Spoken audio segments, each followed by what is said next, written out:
Hey guys, welcome to the third section of our unit titled The Great Society. This section is going to cover Johnson's domestic agenda.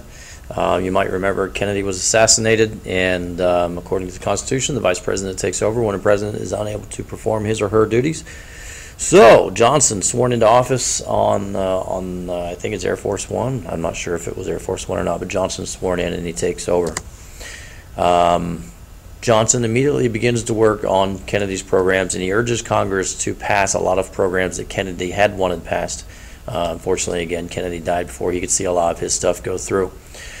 Congress does pass a tax cut bill, which Kennedy did want, $10 billion in tax cuts. And what does that do? Well, it means more profits for business because people are spending money. People spending money in the system means more tax revenue for the government, which means the federal budget is decreased by $2 billion over 2 years. Imagine that. Tax cuts, increased spending, increasing taxes and income for the government, which means they can cut the budget. It's crazy how that works. Congress also encouraged, or Johnson encouraged Congress to continue with Kennedy's Civil Rights Act, and Congress does again, pass the Civil Rights Act of 1964. Prohibiting discrimination on the basis of race, religion, national origin, sex. Also gave the government new powers to enforce those provisions. Johnson continues Kennedy's war on poverty, unconditional war on poverty, he says. Enacts the Economic Opportunity Act, $1 billion for youth programs and anti-poverty measures such as the Job Corps, very similar to the Peace Corps except it was here in the United States. Project Headstart, we still have Headstart today, you might recognize this symbol. A community action program. I think our current president, President Obama, got his start with community action or community programs such as this, and then also allows poor people to work in public works programs. The term Great Society, which is the name of our unit, comes from a speech by Johnson in which he outlines what he wants to do in the United States to end poverty and racial justice. Johnson, I believe, worked for FDR, Franklin Delano Roosevelt, in his administration when Roosevelt was alive and president. In fact, I believe FDR recognized Johnson as a go-getter and really liked Johnson's way of handling things.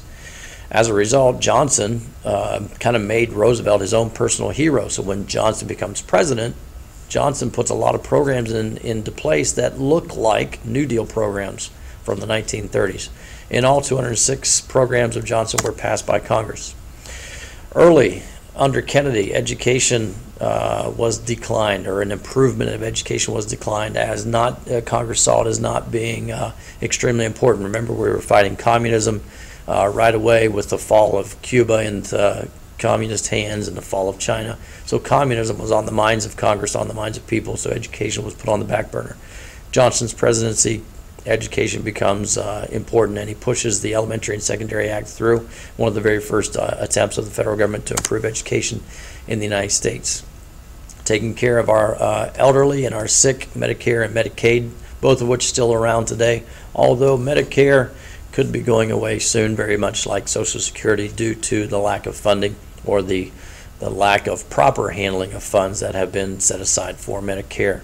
Medicaid, health care insurance for those who are receiving government assistance on welfare. In housing, remember Kennedy wanted to build up the poor urban areas. Well, Johnson pushes that through, 240,000 new units of low rent public housing. You might recognize this sign on some of the apartment buildings around town.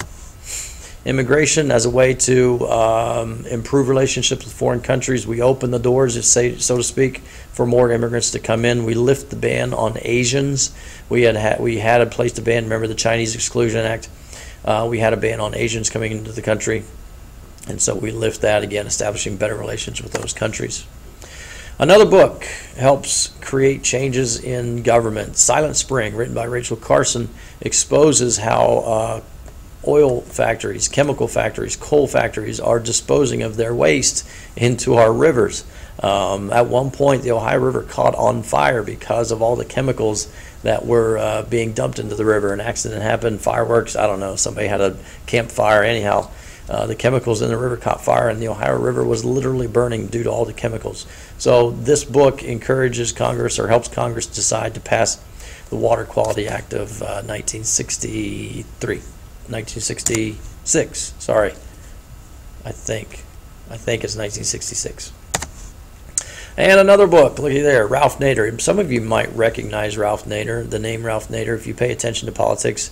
He's been running for president since the 60s, maybe 70s. He's ran many, many times as a libertarian. I think in this last election is the first election in which he decided to hang it up. Anyhow, as a young man, Ralph Nader wrote a book, Unsafe at Any Speed. Basically, the highway traffic systems were unsafe. It didn't matter what speed Congress would declare safe to travel.